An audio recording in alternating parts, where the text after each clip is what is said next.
თონეში გამომცხარი დედასპური შაბათის ბაზრობა და დააგემოვნე ქართული ლონდონში. მეწარმეობის განვითარების სააგენტოს ორგანიზები და ბრიტანულ-ქართული სავაჭრო პალატის ასევე საქართველოს საელჩოს ხელშეწყობით ბრიტანეთში ქართული პროდუქციის ორდღიანი გამოფენა შედგა. ღონისძიებაში მონაწილეობდნენ წყლენების, მინერალური წყლის, წყაროს წყლის, თაფლის და თხილის, ასევე კვების მრეწველობაში მოღვაწე სხვა კომპანიების წარმომადგენლები. საქართველოს საელჩოში ქართულს დაეწევნენ კვების მრეწველობაში მოღვაწე ბლოგერები და მყიდველები, რომელთაც პროდუქცია მეწარმეობის განვითარების სააგენტოს დირექტორმა დიდ ბრიტანეთში საქართველოს და ბრიტანული ქართული სავაჭრო პალატის ხელმძღვანელმა წარუდგინეს.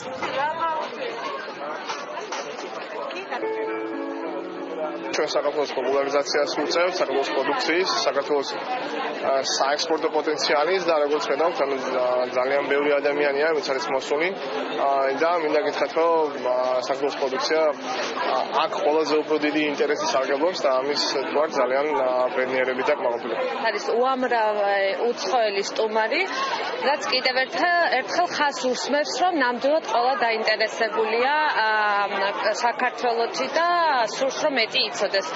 ვფიქრობ, რომ რაც მეტი შესაძლებლობა გვექნება ამისი, რომ მეტად გავაცნოთ საზოგადოებას ჩვენი ქვეყანა და ჩვენი კულტურა, ნამდვილად დაეხმარება საქართველოს. ამ დროს